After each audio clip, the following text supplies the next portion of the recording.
Welcome back, guys, to another episode of Questbound Reader. Guys, today we're going to talk about my new favorite sci fi book of all time, hands down.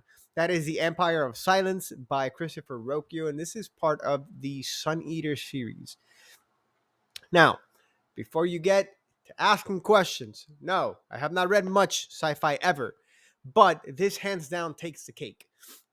This is like if I compare it to a fantasy series, to me this start is on par with like the Wandering Inn books, which is huge praise coming from me because the Wandering Inn is my favorite series of all time. I absolutely loved every single aspect of this book. I love the fact that your main character feels like me, like I was there, like I made the mistakes he made because I see myself making those mistakes, right?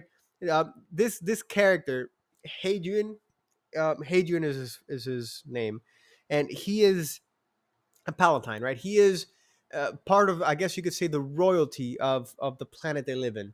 Mind you, this is an intergalactic, interplanetary series, not limited at all on Earth. Actually, none of these characters are on Earth. Earth is a long past where we are now in the cosmos, and this man is narrating his life 1,500 years in the past. So he is somewhere. I'm not sure where he is, but he's narrating all the events that led to him being the person that he became now, who is the Sun Eater, the destroyer of worlds, the killer of a race, and these are all huge and horrible names to be called. And he's explaining how he got to be where he's at now. Usually, stories that the main character narrates his life are not my favorite. I like if it's a past life narration, I like it to be from a third party or second party, somebody not being the main character. However, this was written masterfully. I don't. I listen. I've never read anything by Christopher Rocchio. I will always, moving forward, give his books a shot. This was stellar. I don't know how to recommend this more than I'm doing right now. Give this series a shot. This was written and executed in a way where it is not boring, where there's always something that's gonna make you want to continue reading.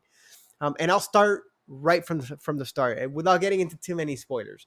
Like I said, Hadrian Marlowe. I'm sorry if my voice is kind of off. I've had COVID all week.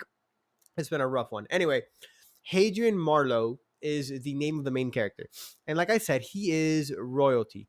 His father and family, the Marlowes, own mining contracts, and they own the world that they're a part of. Anyway, so his family is very powerful in that world, and they are in charge of everything and anything around them. And they tutor their kids, Hadrian and his brother, to be next in the line of succession. Now, Hadrian is the older brother. His father, though, does not prefer him to be part of the line of succession. He feels like he's not mean enough. He's not, I guess, tough enough to deal with all the intergalactic craziness that's going to be happening in the near future. Mind you, okay, so this book also has a lot of religious um, components to it. There you have the chantry, Chantry.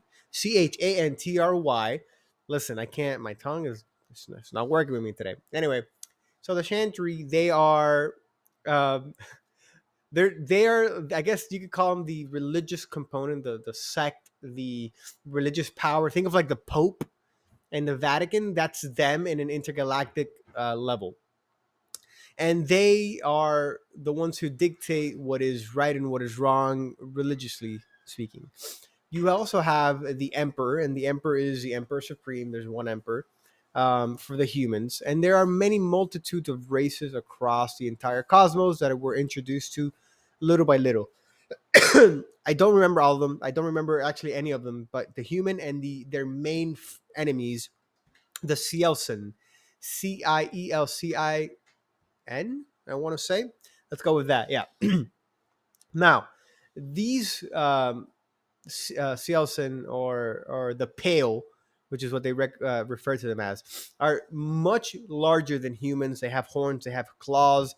They're about 9 feet tall, give or take, and they're out in the cosmos, conquering galaxies where only the humans should be able to do so. If you ask the religious sect, anyway. Oh, by the way, um, anybody who tries to speak with them are blasphemers. Not that anybody who's tried, but whoever talks about them, anybody who talks about the Earth and humans not being the ones who should have access and should have the rights to conquer all of space, these people are considered blasphemous and are blasphemers. It pretty much. The Chantry just want humans to be in charge, and anybody else who doesn't agree with that is, you guessed it, blasphemer. Call them witches, burn them at the stake, that kind of thing. They quite literally will try to do that. Anyway, so here comes poor Hadrian, and he is just trying to live his life. He's trying to meet his father's expectations while trying to be dignified. He's very well versed, very intelligent. He's an excellent fighter, much more than his younger brother, who are about 5 years apart, if I'm not mistaken. Don't quote me on that.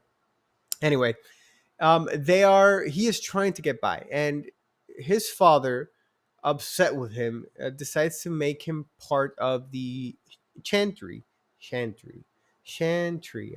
I just can't say that word today. Anyway, he has Hadrian, a master who teaches him, and he is a scholiast, which are people who have given up their emotions in order to focus on memorization of everything that has to do with their history and tactical strategies and stuff like that. His master is a person like this, and Hadrian begs him, to help him go to the scholiast and become one. The only way you can get in is by letter of another scholiast, which is written in a secret language, and yada yada yada. Anyway, Hadrian knows that if he does this, it'll go against his father's wishes, which will, uh, if his father figures it out, exile him. Um, Long story short, his father catches wind of what's going on. He is, his master is exiled, stripped of all his titles, and you don't hear from him anymore after that in this book. And this happens at the very start of the book. So this moving forward, Hadrian goes to visit his mother. His mother ends up finding a pirate crew to get him to the scholiast, and he goes on the way there. They put him in cryosleep, and instead of waking up at the scholiast planet, he realizes that he's been dumped on a planet, and left naked. His only possession is his family ring, which has all the deeds to all the lands that he has inherited.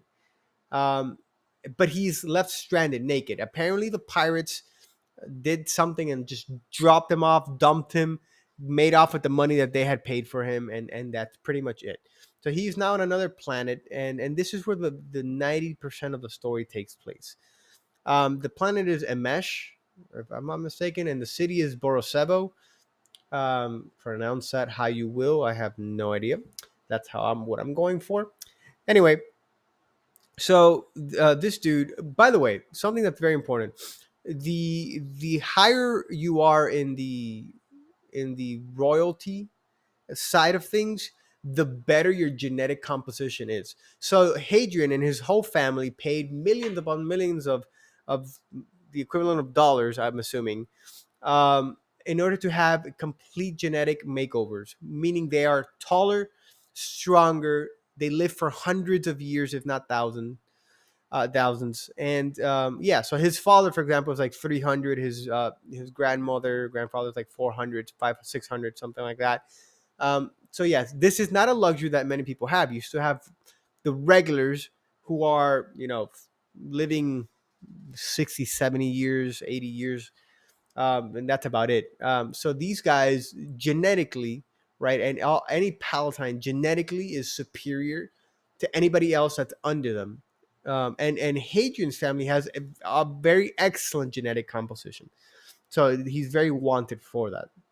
Anyway, in this new planet, he struggles to find his place, and he's completely out of place. He struggles to get back to where he was, and fails miserably.